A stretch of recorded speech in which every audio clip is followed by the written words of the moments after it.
Vamos agora seguir, né, para fechar os deveres do Código de Ética, em mais um módulo aqui, mais um videozinho. Esse vídeo é mais enxuto, né, para você dar um up aí, e também tem algumas questões a respeito dos artigos 51, 52, né, que nós vamos ver. Mas antes das questões, vamos ver aqui do que trata o artigo 53. É um dever resguardar os preceitos éticos e legais da profissão quanto ao conteúdo e imagem veiculados nos diferentes meios de comunicação e publicidade. Então, qualquer conteúdo, veja, conteúdo que você for publicizar, postar em Instagram, Facebook, nessas redes, nós temos que resguardar a ética, resguardar os preceitos éticos e legais dessa resolução e da nossa profissão, tá bom? Isso é bem sério, tá? Vamos ver aqui uma questão, né? Foi de uma prova de residência da UERJ de 2020. De acordo com o artigo 51 desse Código de Ética, o profissional de enfermagem deve. Lá no artigo 51, falava de uma responsabilização. É incomum ter o número do artigo no enunciado, tá bom? É bem comum, mas nessa prova da residência acabou aparecendo. Então, vamos ver o que a gente tem aqui na letra A. Esclarecer a pessoa, a família e coletividade a respeito dos direitos, riscos, benefícios e intercorrências acerca da assistência de enfermagem. Isso aqui está lá no artigo 39. O esclarecimento está no artigo 39, tá bom? 39. Aí a gente vem aqui, né, para a letra B. Comunicar aos órgãos de responsabilização criminal, independente de autorização, casos de violência contra criança e adolescente, idoso e pessoa incapacitada ou sem condição de formar consentimento, artigo 52. Então, essa comunicação, independente de autorização, inclusive é obrigatória, lembra? Tá lá no nosso parágrafo 4º como obrigatória, artigo 52. E, infelizmente, aqui tinha que saber o número do artigo, né? Foi uma prova da UERJ, eu trouxe para vocês irem entendendo o nível de dificuldade, principalmente quando a gente fala de artigo de sigilo, né? E ele vai mastigar aqui nas próximas questões sigilo. Eu acho importante a gente saber ali talvez o número, tá bom? E tendo o código de ética e visualizando esses artigos, esses números, talvez te ajude, tá? Vamos ver aqui na letra C. Responsabilizar-se por falta cometida em suas atividades profissionais, independente de ter sido praticada individual ou em equipe, por imperícia, imprudência ou negligência, desde que tenha participação ou conhecimento prévio do fato. Sim, esse é o artigo 51 lá do nosso Código de Ética, tá bom? E por isso esse foi o gabarito. Tínhamos que saber aí o número do artigo, bem, é por isso também que eu tô passando todos os artigos com vocês. Falando o número, trazendo ali uma contextualização para vocês irem gravando, tá bom? Olha a letra D. Manter sigilo sobre fato de que tenha conhecimento em razão da atividade profissional, exceto nos casos previstos na legislação, por determinação judicial ou por consentimento escrito da pessoa envolvida ou de seu representante ou responsável legal. Artigo 52. E o difícil é que todos os itens estão corretos, né? E todos se tratam de dever. Então, ele realmente queria que você soubesse qual era o artigo 51. Não é o tipo de questão que eu gosto, eu acho que não trabalha a nossa inteligência, né? Mas a gente tem que conhecer o que as bancas trazem e o que aparece hoje, especialmente em residência. Vamos para a questão de número 7. Sobre o sigilo profissional, de acordo com o Código de Ética dos Profissionais de Enfermagem, assinale a opção correta. Isso foi da prova da Marinha, tá? Marinha 2018 cobrou exatamente o sigilo profissional que está lá no nosso artigo 52. Letra A. O sigilo profissional referente ao menor de idade deverá ser participado aos pais ou responsáveis sempre que estes solicitarem. Então, não há nenhum registro, você viu, né? Está vendo no Código de Ética falando especificamente sobre isso. Obviamente, quando a gente vai lá nos parágrafos, né, a gente vê que se é uma violência contra criança e adolescente, a gente tem que falar independente de autorização. Quando a gente vai lá na manutenção do sigilo, a gente fala do representante legal, né?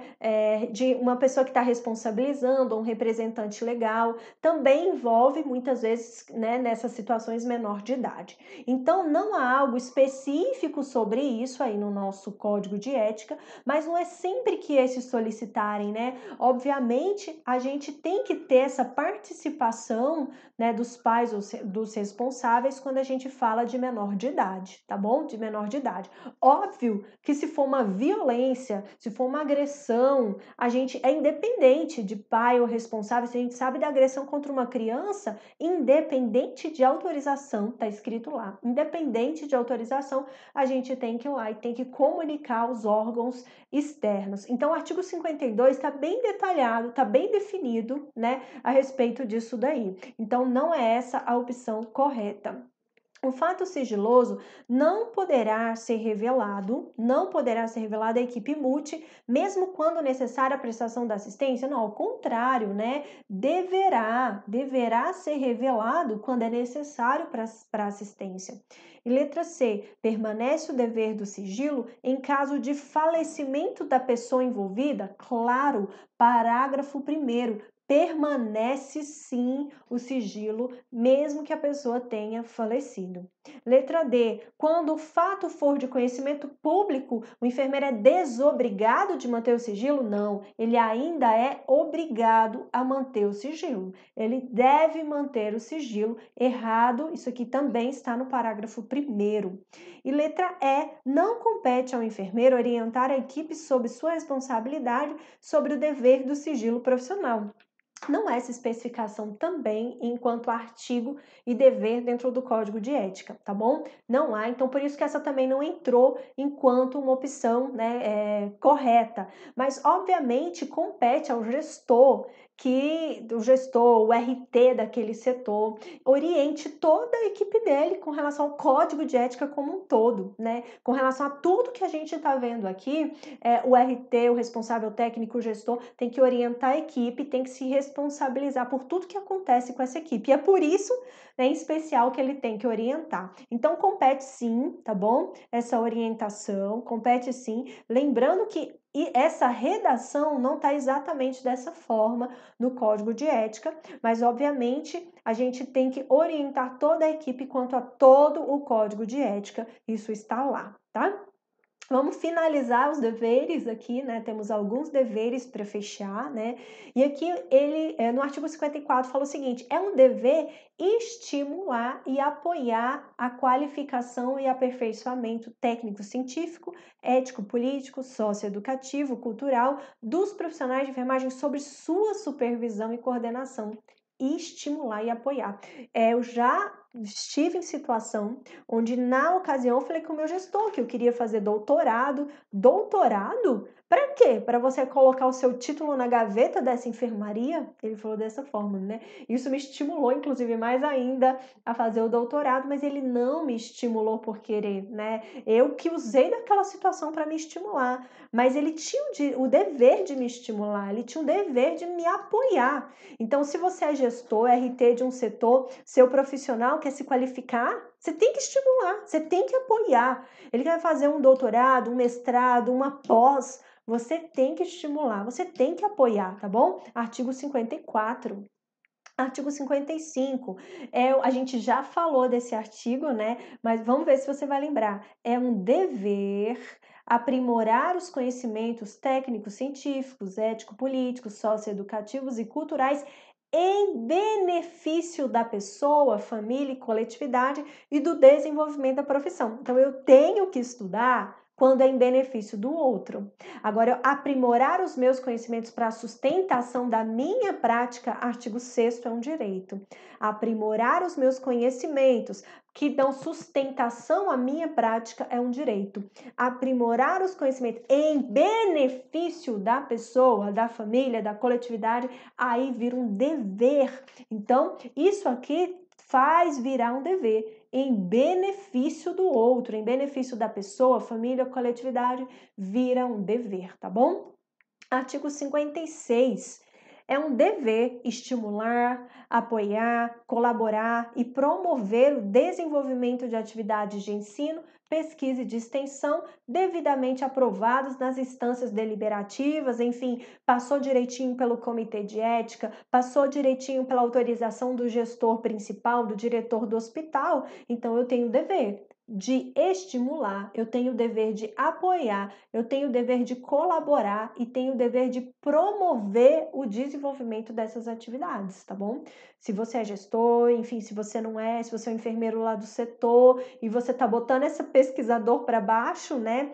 Cuidado, artigo 56 do Código de Ética é um dever. Tudo que é um dever e que é infringido tem uma pena, tá bom? Existem penas lá no final do Código de Ética e a gente tem que tomar bastante cuidado com isso.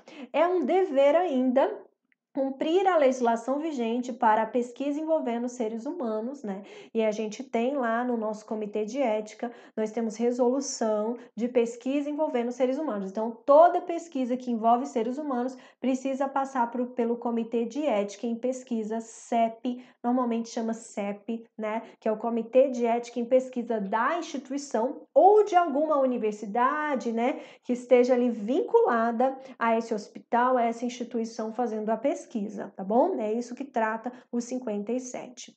No 58, eu tenho o seguinte dever: eu tenho que respeitar os princípios éticos e os direitos autorais no processo de pesquisa em todas as etapas. Então, eu tenho que respeitar é um dever, respeitar é um dever. Eu trouxe esses dois direitos, estão em verdes, né, para você lembrar essa diferença. Então, eu tenho o direito de realizar, participar de atividade de ensino, pesquisa e extensão. Eu tenho o direito de ter reconhecida a minha autoria. Agora, eu tenho o dever de respeitar os princípios éticos e os direitos autorais no processo de pesquisa em todas as etapas. Eu tenho que respeitar os direitos autorais. Esse direito autoral é daquela pessoa, eu não posso dizer que é meu. Essa escrita de redação é de outra pessoa, eu não posso dizer que é minha, né? De copiar e colar, eu não posso fazer ali copiar e colar e trazer, né, fazer um trabalho que não é meu, fazer uma pesquisa que não é minha. Então, é um dever respeitar os direitos autorais. Trouxe esses dois direitos para vocês lembrarem aqui da diferença em especial dos verbos, ó. Realizar, ter reconhecida é um direito. Respeitar é um dever, tá bom? Artigo 59, eu devo, tá bom? Dever somente aceitar encargos ou atribuições quando se julgar técnica, científica e legalmente apta para o desempenho seguro para você e para outro, tá bom? Obviamente, né? Você tem que se sentir seguro. Aí você vai, eu não vou aceitar nada, então, não tô me sentindo seguro, eu acabei de formar. Aí você tem lá a obrigação de aprimorar os seus conhecimentos, né? Lembra? De um dever no artigo 55 de aprimorar os seus conhecimentos, tá bom? Então, não vou aceitar isso aqui porque eu não tô seguro. Por que você não tá seguro, tá bom? Então, se é questão de conhecimento, você tem que aprimorar, tá? Em cima disso, né, você tem o dever de aceitar só se você se julgar técnico, científico e legalmente apto. E o último dever que nós temos também diz respeito a respeito, né? Então, tem o dever de respeitar no exercício da profissão a legislação vigente relativa à preservação do meio ambiente, no gerenciamento de resíduos de serviços de saúde. Isso não tinha no antigo Código de Ética, isso é bem interessante, né? É bem a cara de prova de concurso, ainda não vi ser cobrado, fica uma dica aí para vocês, tá bom? Falou de meio ambiente, gerenciamento de resíduos, eu tenho dever de respeitar. Dever de respeitar, lembra do verbo. Vou parando por aqui, nosso bloquinho foi rapidinho e nós vamos entrar no próximo bloco nas proibições. São muitas? São, tem muitas proibições, se eu não me engano, 42 proibições, né?